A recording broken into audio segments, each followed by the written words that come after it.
It's a funny thing to think about, but for most of human history, ice was a miracle. It was something that only appeared in winter, a gift from nature that you couldn't just create on demand. Long before anyone dreamed of a machine that could make things cold, people had to get their ice the old-fashioned way. They went out and found it. Ancient civilizations, like the Romans and the Chinese, knew the value of a good chill. They would send servants up into the high mountains, even in the heat of summer, on a quest for snow and ice. These brave souls would pack it down tightly, wrap it in straw and cloth to keep it from melting, and then race it back down to the wealthy villas and palaces. This natural ice wasn't for keeping your milk from going bad, it was the ultimate luxury. Imagine being a Roman emperor on a sweltering July day. While everyone else was sweating, you could be enjoying a cup of wine cooled with a chunk of real mountain ice. It was a status symbol, a way to show you were so powerful you could command winter to visit you in summer. The logistics were, of course, a nightmare. A lot of the ice would melt on the long journey down the mountain. What arrived was precious, carefully guarded, and used to cool drinks or make the ancient equivalent of a sorbet for the very, very rich. For the average person, ice was just something you slipped on in winter. Things became a bit more organized as time went on, especially in colder climates. People realized they didn't have to climb a mountain if they just waited for winter to come to them. When lakes and rivers froze over, they became natural ice factories. Communities would gather for the annual ice harvest. Men with long saws would venture onto the thick ice, scoring it into a giant grid. Then, using specialized tools, they would pry massive blocks free. These blocks, sometimes weighing hundreds of pounds, were then floated down channels of open water toward the shore. It was hard, cold, and often dangerous work, but it provided a resource that was becoming more and more valuable. This harvested ice was a cornerstone of local economies long before electricity was even a spark in a scientist's mind.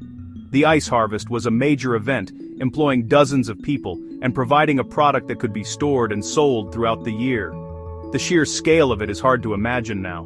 Think of an entire town working together to slice up a frozen lake, all for the simple, yet profound ability to have something cold when the sun was hot. This was humanity's first real attempt to control temperature, not by creating heat with fire, but by capturing and saving the cold itself. It was a slow, laborious process, but it was the beginning of a cooling revolution. So, you've cut 1,000 giant blocks of ice from a frozen lake. What do you do with them? You can't just leave them in a pile, they'd be a puddle by May. The solution was ingenious and surprisingly effective: the ice house. These were special buildings designed for one purpose only: to keep ice frozen for as long as possible. Often, they were pits dug into the ground, where the Earth's natural coolness provided a head start. The walls were thick, sometimes made of stone or brick, and they were insulated with whatever was available, like sawdust, wood shavings, or straw. The idea was to create a barrier between the ice and the outside world's warmth. Inside the icehouse, the blocks were packed together with layers of insulating sawdust in between. A well-built and well-packed icehouse could keep its contents frozen for an astonishingly long time, often right through the summer and into the next winter. This meant that for the first time, cold was a storable commodity. It could be saved and used when it was needed most. Wealthy estates had their own private icehouses, but commercial ones also popped up, supplying ice to businesses like breweries, butchers, and fisheries who realized that cold could preserve their products and make them more money. It was a simple technology, but it fundamentally changed how people thought about food. With a reliable supply of stored ice, a new profession was born: the Iceman. Before refrigerators hummed in every kitchen, the Iceman was a regular visitor in neighborhoods across the country. He would arrive on a horse-drawn wagon, and later a truck, filled with massive blocks of ice, covered in a heavy canvas blanket to slow the melting. Children would often run out to greet him, hoping to get a few small chips of ice to suck on during a hot day. The Iceman would use large tongs to grab a block, hoist it onto his leather-padded shoulder, and carry it into the customer's home. It was a physically demanding job that was essential to the daily life of a household. The destination for this block of ice was the icebox. This was the ancestor of the modern refrigerator, a simple wooden cabinet with a compartment at the top for the ice and a food storage area below. As the ice melted, the cold air would sink, circulating through the cabinet and keeping the food cool. A drip pan at the bottom collected the meltwater, which had to be emptied every day. The icebox wasn't perfect, but it was a revelation.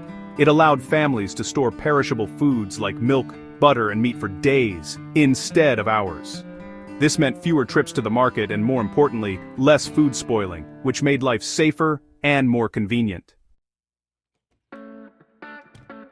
For centuries, the ice business depended entirely on winter. If you had a mild winter and the lakes didn't freeze thickly enough, you had an ice famine. Prices would skyrocket, and industries that relied on ice would suffer. People knew there had to be a better way than just hoping for cold weather. Scientists and inventors had been playing with the principles of refrigeration for a long time. They understood that when a liquid evaporates, it absorbs heat and makes its surroundings colder. The big challenge was figuring out how to turn this scientific trick into a machine that could reliably make ice, anytime, anywhere. The breakthrough came in the mid-19th century. A doctor named John Gorey, living in Florida, was desperate to find a way to cool the rooms of his patients suffering from yellow fever. He developed a machine that used a compressor to turn a gas into a liquid, and then let that liquid expand back into a gas, which absorbed heat and produced ice. In 1851, he was granted the first United States patent for mechanical refrigeration. Sadly, his idea was ahead of its time, and he wasn't able to find the financial backing to make his machine a commercial success. But the genie was out of the bottle. People now knew that making ice artificially was possible. Following Gorey's lead, other inventors refined the technology. Soon, huge, steam-powered ice-making plants began to appear in cities. These industrial giants could churn out tons of crystal-clear manufactured ice every single day, regardless of the season. This was a complete game-changer for the ice industry. Suddenly, ice was no longer a resource that had to be harvested from a specific place at a specific time. It could be produced on an industrial scale in the middle of a city in the middle of summer. Southern cities, which had always had to import expensive ice from the north, could now make their own. The impact of manufactured ice was enormous. It made ice cheaper, more abundant, and accessible to more people than ever before. Industries like meat packing and brewing, which were once limited by their access to natural ice, could now operate year-round and on a much larger scale. Breweries, for example, could brew lager beer, which requires cold temperatures for fermentation, all through the summer. The ability to produce cold on demand helped fuel the growth of cities and transform the American food system, allowing food to be transported over long distances in refrigerated railway cars without spoiling. The old-fashioned ice harvest from the lake began its slow decline. The big ice-making plants were great for industry, but you couldn't exactly fit one in your kitchen. The next logical step was to shrink the technology. What if you could have a small personal icebox that made its own cold? This was the dream that led to the modern refrigerator. The first home refrigerators appeared in the 1910s and 1920s. They were incredibly expensive, costing more than a car, and were seen as a luxury item for the very wealthy. These early models were also a bit clunky. The noisy compressor and motor were often installed separately in the basement, with pipes running up to the icebox in the kitchen.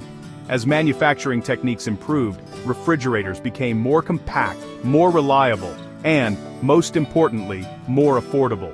By the 1930s and 1940s, companies like Frigidaire and General Electric were mass-producing all-in-one units that were becoming a must-have appliance for the growing middle class. The arrival of the refrigerator marked the end of an era.